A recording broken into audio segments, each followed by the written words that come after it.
લુધિયાણામાં પંજાબી ગાયિકા ઇન્દર કૌરની હત્યા થઈ છે। 6 દિવસ પહેલા ઇન્દર કૌરનું અપહરણ થયું હતું। કેનાલમાંથી હવે ગાયિકા ઇન્દર કૌરનો મૃતદેહ મળી આવ્યો છે।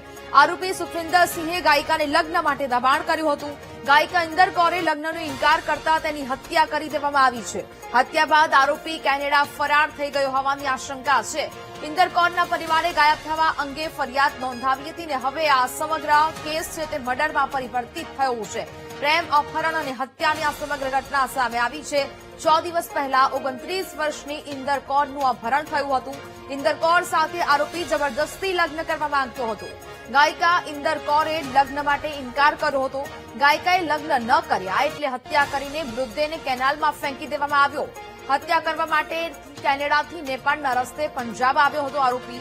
હત્યા કર્યા બાદ નેપાળના રસ્તે ફરીથી કેનેડા ભાગી ગયો છે સુખવિન્દર સિંહ। 3 વર્ષ પહેલા બંને વચ્ચે ઇન્સ્ટાગ્રામ પર મિત્રતા થઈ હતી।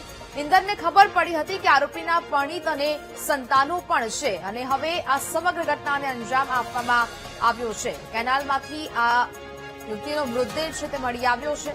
આ સમગ્ર ઘટના કે જ્યાં પહેલા અપહરણનો કેસ નોંધાયો હતો જે હવે હત્યામાં પરિણમ્યું છે। ઇન્દર કૌરનું મર્ડર કરી દેવામાં આવ્યું છે। આ સમગ્ર કેસને લઈને હવે પોલીસ તપાસ કરી રહી છે। હાલ તો આરોપી કેનેડા ભાગી ગયો હોવાની આશંકા પણ સેવવામાં આવી છે। ઇન્સ્ટાગ્રામ પર મિત્રતા થઈ અને ત્યારબાદ આ મિત્રતાને લઈને આરોપીએ લગ્ન કરવા માટે યુવતી પર દબાણ ઉભું કર્યું હતું અને ત્યારબાદ ઇન્દર કૌરને તેનું અપહરણ કરવામાં આવ્યું અને હવે મૃત્યુના સમાચાર સામે આવ્યા છે।